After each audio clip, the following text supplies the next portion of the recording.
Reservation हटाओ आंदोलन ठीक है, लेकिन पहले मैं आप सभी से एक सवाल करना चाहूंगी, क्या हमारे देश में से सही में कास्टिज्म खत्म हो गया?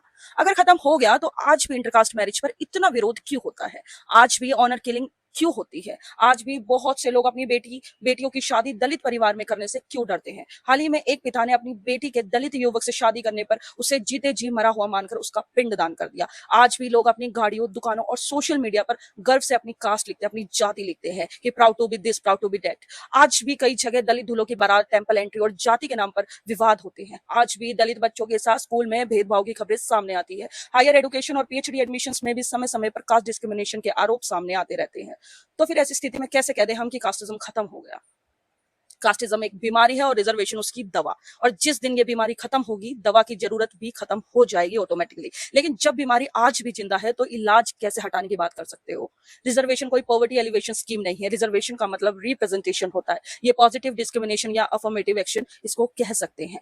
दुनिया में कई देशों में रेस, जेंडर, डिसेबिलिटी के आधार पर हुए भेदभाव को कम करने के लिए ऐसी नीतियां बनाई जाती है। भारत में रिजर्वेशन उन लोगों को एडुकेट रिप्रेजेंटेशन देने के लिए लाया गया जिन्हें सदियों तक सिर्फ कास्ट की वजह से education, government jobs, dignity, representation से दूर रखा गया। इसलिए कॉन्स्टिट्यूशन के article 15 close 4, close 5, 16 close 4 and article 46 में इसके लिए स्पेशल प्रोविजंस लाए गए ताकि ऐसी कम्युनिटी को मुख्य धारा में लाया जा सके।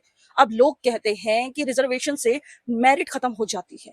अगर दो बच्चे सेम रेस में दौड़ रहे हैं और एक स्टार्टिंग लाइन पर खड़ा है और एक स्टार्टिंग लाइन से 1000 कदम पीछे खड़ा है, दोनों को रेस में भगाना तो इक्वालिटी है, लेकिन जो 1000 कदम पीछे खड़ा है उसको स्टार्टिंग लाइन तक लाना उसको इक्विटी कहते हैं। और इक्विटी के प्रिंसिपल पर ही रिजर्वेशन आया है, ना कि रिजर्वेशन का मतलब इक्वालिटी है।